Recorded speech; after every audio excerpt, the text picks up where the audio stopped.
मंत्रियों के साथ बैठक करेंगे। विधानसभा उपचुनाव को लेकर चर्चा की जाएगी और सुबह 11 बजे से सीएम आवास पर बैठक होगी। उपचुनाव की तैयारियों पर चर्चा करेंगे मुख्यमंत्री योगी आदित्यनाथ। और साथ ही आपको बता दें कि यूपी में 10 विधानसभा सीटों पर उपचुनाव होना है। उपचुनाव में मंत्रियों से फीडबैक लिया जाएगा और आगे की रणनीति पर चर्चा की जाएगी। तो देखिए, बड़ी खबर, बड़ी जानकारी। और उपचुनाव को लेकर अब बीजेपी कमर कसती हुई नजर आ रही है और आज मंत्रियों से मुख्यमंत्री योगी आदित्यनाथ खुद चर्चा करेंगे और साथ ही फीडबैक लिया जाएगा मंत्रियों से। और साथ ही प्रत्याशियों को लेकर भी यहां पर बातचीत हो सकती है कि आखिर कौन से प्रत्याशी को उपचुनाव में मैदान में उतारा जाए। देखिए, आज मंत्रियों के साथ मुख्यमंत्री योगी आदित्यनाथ बैठक करेंगे और साथ ही साथ आपको बता दें कि विधानसभा उपचुनाव को लेकर चर्चा की जाएगी। और साथ ही आपको बता दें कि अन्य विषयों पर भी चर्चा की जा सकती है। सुबह 11 बजे से सीएम आवास पर यह बैठक होगी।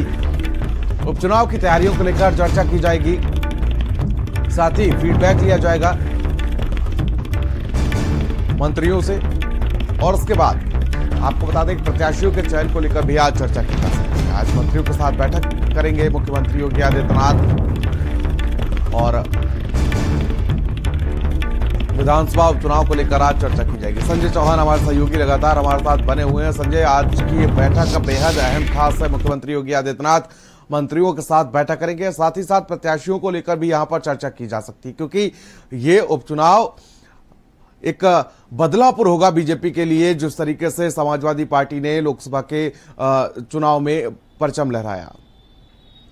बिल्कुल, आज एक बड़ी बैठक सीएम योगी आदित्यनाथ अपने आवास पर करने वाले हैं और इस बैठक के मायने अपने आप में खास है, क्योंकि लोकसभा चुनाव के बाद में करीब तकरीबन 10 सीटें ऐसी हैं जो खाली हुई हैं। हालांकि 2 सीटें ऐसी हैं जो जिन पर सजा याफ्ता की वजह से खाली हुई है, लेकिन बाकी सीटें लोकसभा के जो है चुनाव के परिणाम की वजह से खाली हुई है।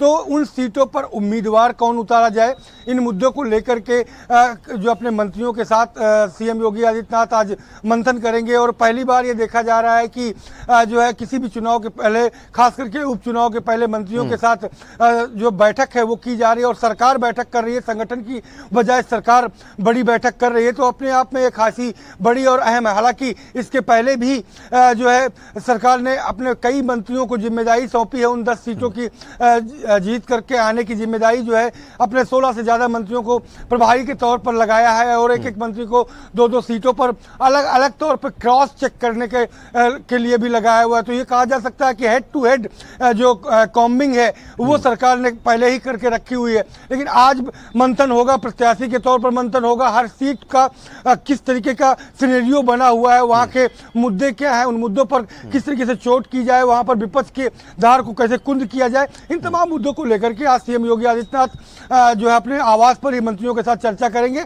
और जल्द ही उपचुनाव में प्रत्याशियों की घोषणा भी संगठन करेगा। उसके बाद उपचुनाव की भी घोषणा देखने को मिल सकती है। जी बिल्कुल संजय, देखिए, कई सीटों पर बीजेपी को कड़ी चुनौती मिल सकती है। जिन सीटों को अगर कहा जाए तो समाजवादी पार्टी का गढ़ कह सकते हैं।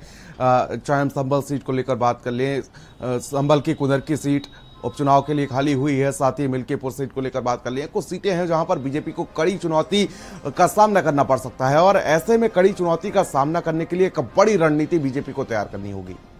बिल्कुल, लोकसभा चुनाव में जिस तरीके से विपक्ष हावी रहा और 37 से ज्यादा जो समाजवादी पार्टी ने सीटें जीती हैं, तो ऐसे में मुख्य विपक्षी दल से ही जो ये कहा जा सकता है मुकाबला बीजेपी का होगा। तो ऐसे में 6 सीटें समाजवादी पार्टी की, चाहे बात करें सीसामऊ की, बात करें कन्नौज के करहल की, बात करें अयोध्या के मिल्कीपुर की, तो इन सीटों पर समाजवादी पार्टी का दबदबा है और लंबे अरसे से इन सीटों पर समाजवादी पार्टी का ही साइकिल दौड़ता हुआ नजर आया है। तो ऐसे में इन सीटों पर कैसे भेजने का प्रयास करेगी बीजेपी कि इन सीटों पर भी काबिज हुआ जाए और जो विपक्ष का त्रिस्म है उसे तोड़ा जाए। इस मुद्दे को लेकर के भी मंथन किया जाएगा और मंत्रियों के साथ मंत्रणा होगी कि आखिरकार इन सीटों पर कैसे कब्जा किया जाए। तो 10 और बीजेपी ये चाहती है कि 10 की 10 सीटें जीती जाएं, जिसकी वजह से 27 में आने वाले विधानसभा चुनाव के लिए एक नया मैसेज दिया जा सके। लेकिन लड़ाई कड़ी और बड़ी देखने को मिलेगी। दिलचस्प है कि आज बैठक होगी, प्रत्याशी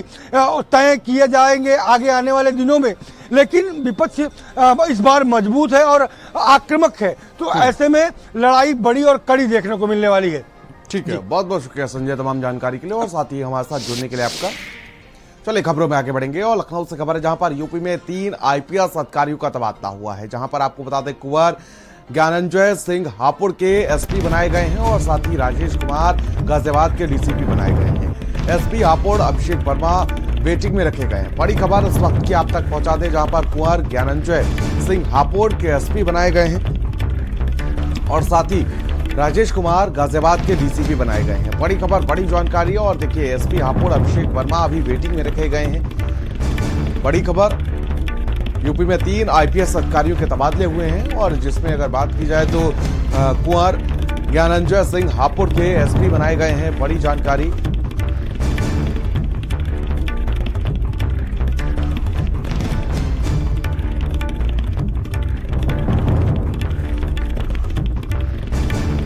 और कानपुर देहात से खबर है जहां पर आपको बता दें कि एक ही परिवार के 8 लोगों की अचानक तबीयत बिगड़ गई।